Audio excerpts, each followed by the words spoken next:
তোমার মতো প্রিয় বন্ধু যার হৃদয়ে রয়, তার কি আর থাকতে পারে, তার কি আর থাকতে পারে চিন্তা মৃত্যুর ভয়।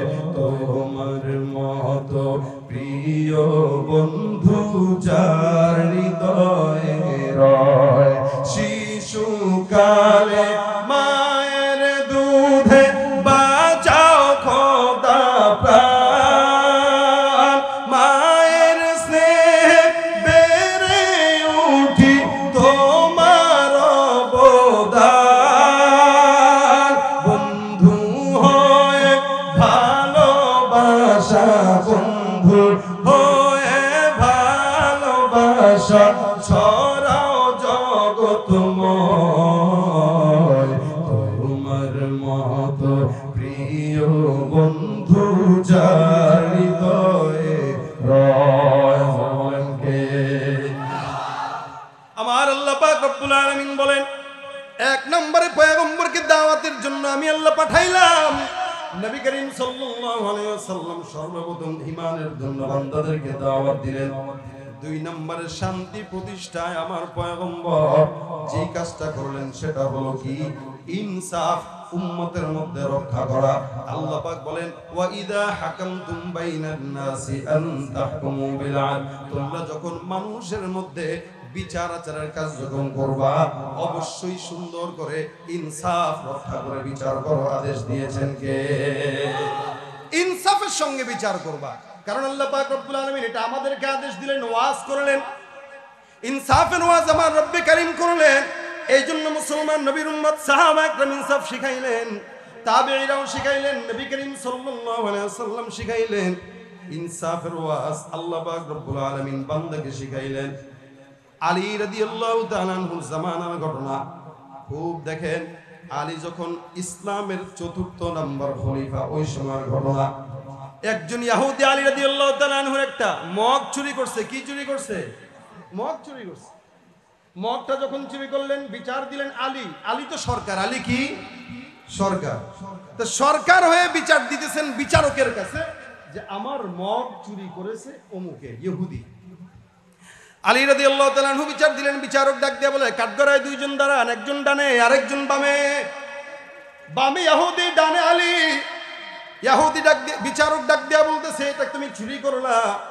চোর ডাক দিয়া বলে, না না, এটা আমি চুরি করি নাই, এটা আমার। আলী রাদিয়াল্লাহু তাআলা আনহু বলে, না না, এটা আমার। চোর বলে, এটা আমার। এবার বিচারক ডাক দিয়া বলে, তাহলে প্রমাণ দাও। আলী রাদিয়াল্লাহু তাআলা আনহু বলে, প্রমাণ তো নাই, এটা আমার ছিল, এটাই সবচাইতে বড় কথা। চোর বলে, এটা যে আমার সবচাইতে বড় দলিল হইল, এটা আমার হাতে। আচ্ছা বলেন দেখি, আলী তো তখন সরকার প্রধান, বিচারক আলীর আন্ডারে। ওই সময় বিচারক যদি ইহুদিকে ঠকায় দেয়, আলীকে কেউ কিছু বলার মতো আসেনি না? নাই। মানে উনি সরকার, যা বলবে উনি বলবে। আমাদের দেশে কোন বিচারকের কি সামর্থ্য আছে সরকার বিরোধী আইন পাস করবে? কথা বলে না, করবে? খালি একটা বিচারক বলছে কি, দেশটাকে জাহান্নাম বানায় দিছে, এদিকেই তোলা শেষ। কথা বুঝে নাই? চাকরি আসেনি আর তার। তার মানে কথা বলার মতো অবস্থা এখন নাই। আপনারা তো গার্মেন্টস শ্রমিক, আপনারা তো জানেন অবস্থা কোন দিকে। আমাদের দেশের এই পরিস্থিতির জন্য শুধু সরকার দায়ী না, বরং আমরা নিজেরাও দায়ী। আমরা নির্বাচনের সময় বুঝি না কাকে ভোট দিব আর কাকে দিব না। যদি এটা ভালো বুঝতাম তাহলে আমাদের কপালে দুর্দশা আসতো না। আর মুরগি যে জিনিসটা ফ্রি পারে ওইটাকে 65-70 টাকা দিয়ে হানি কিনা লাগতো। কি সেটা? আন্ডা। কি এটা? আন্ডা। আলী বলেন, এই এটা তো আমার জিনিস। বিচারক বলে, হুজুর আপনার তো সপক্ষে কোনো দলিল নেই যে সে চুরি করছে, কোনো সাক্ষী আছে নি? কয় না। চোরে বলে, এটা কার? আমার কাছে এটা আছে, এটা আমার দলিল। আলী রাদিয়াল্লাহু তাআলা আনহু চোরের পক্ষে দলিল দিয়া রায় দিয়া দিল। আলী রাদিয়াল্লাহু তাআলা আনহুর বিরুদ্ধে রায় দিল। সুবহানাল্লাহ বলবেন না? হযরত আলী রাদিয়াল্লাহু তাআলা আনহু বলেন, এ বিচারক, আলহামদুলিল্লাহ আমার নিজের উপর আস্থা হইল যে আমার বিচারক এখনো পর্যন্ত ইনসাফের উপরে বিচার করতেছে। সুবহানাল্লাহ। আর আমাদের দেশে হইলে রাতের অন্ধকারে যায় বিচারককে শেষ। এটা বাস্তব না অবাস্তব? এখন ইয়াহুদি এটা জানে না যে সে চোর। ইয়াহুদি তো নিজেও জানে যে আমি আলীর থেকে এটা চুরি করছি। ইয়াহুদি কিছুক্ষণ পর ডাক দিয়া বলতেছে, আহা, এরকম ধর্ম, যেই ধর্মে এত সুন্দর ইনসাফ, যে একজন সরকারের বিরুদ্ধে আইন পাশ করলো, সরকারও কিচ্ছু বললো না, বরং বলছে না এটাই ইনসাফ, তাহলে ওই ধর্ম, যেই ধর্ম তার সরকারকেও ছাড়ে না, এই ধর্ম তো শান্তির ধর্ম ছাড়া অন্য কোনো ধর্ম হতে পারে না। সুতরাং তোমাদের সামনে আমি হাত রেখে ইসলামের ছায়াতলে আশ্রয় গ্রহণ করে নেব। এটা ইনসাফ। ইনসাফটা নিজের ঘরে দরকার, সংসারে দরকার, বাচ্চাদের সঙ্গে দরকার, বিবির সঙ্গে দরকার, আছে না নাই? এই জন্য আল্লাহ পাক রব্বুল আলামিন বলেন, ওয়াস-সারিকু ওয়াস-সারিকাতু ফাকতু আইদিয়াহুমা জাযাআম বিমা কাসাবা নাকালাম মিনাল্লাহ। এ খবরদার, চোর যদি চুরি করে, চোরের বিচার কি? কোরআন বলে বিচার হলো হাত কেটে দেওয়া। জোরে বলেন ঠিক কি না? চোর অথবা চূর্ণী, চোর অথবা এ চূর্ণী কেডা কোন তো? মহিলা। এ শুনতেও তো খারাপ লাগে, চূর্ণী। গ্রাম দেশে এরকম করতে, চূর্ণীর ঘরের চূর্ণী। এখন এই চূর্ণী যদি চুরি করে, চূর্ণীর কি হবে? হাত কাটবে। কথা বলে না, কি হবে? হাত কাটবে। আমি বুঝতেছি আপনাদের সকালবেলা আবার কয়টায় গার্মেন্টস? 8টায়। তাহলে বুঝেন অবস্থা, আপনাদের হালত কি। এই কমিটির দোষ। এরা আপনাদেরকে আজকে রাত 1টা বাজাইছে আমার নিজামের বাইরে। সুতরাং আপনারা ঘুমের জন্য যারা যাবেন, এরা গেলে আমার আপত্তি নাই, কারণ আমিও বুঝতেছি ঘুমাবেন কখন, উঠবেন কখন, খাবেন কখন, আর যাবেন কখন। কারণ অধিকাংশই গার্মেন্টস শ্রমিক আপনারা, ঠিক না? এই জন্য আমি শেষ করে দিব। আমার নিজাম ছিল 12টা, আমি 1টা পর্যন্ত ধরে রাখছি। 10 মিনিট আছে, টেনশন নিয়েন না ইনশাআল্লাহ। খালি বলেন এতটুকু, আরে চুপ থাকেন মিয়া। খালি বলেন, চুরি করলে হাত কাটবে, এটা আল্লাহর আইন নাকি অন্য কারো আইন? আল্লাহর আইন। কিন্তু আফসোসের বিষয় কি জানেন? সত্য কথা।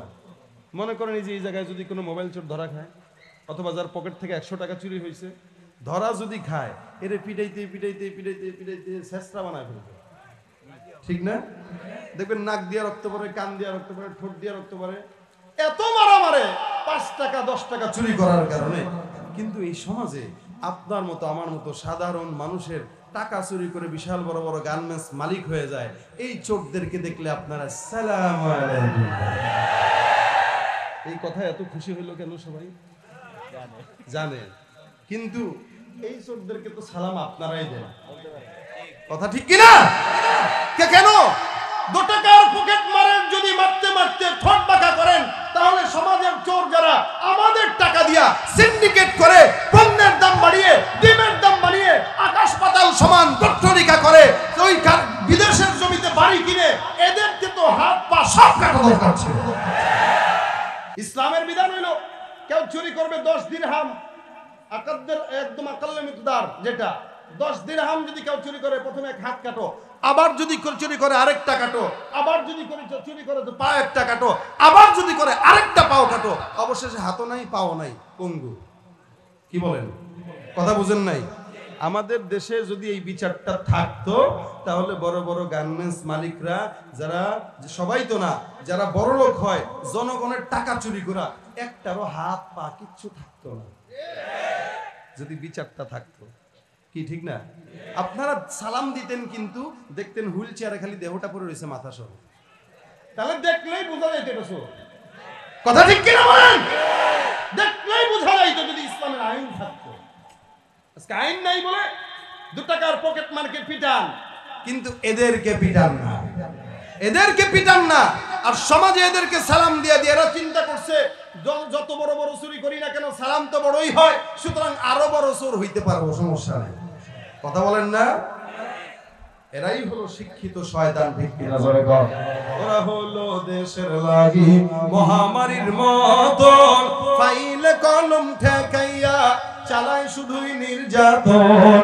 ঘুষের টাকায় ওদের ভুঁড়ি, ঘুষের টাকায় ওদের ভুঁড়ি, করে যে টানটা।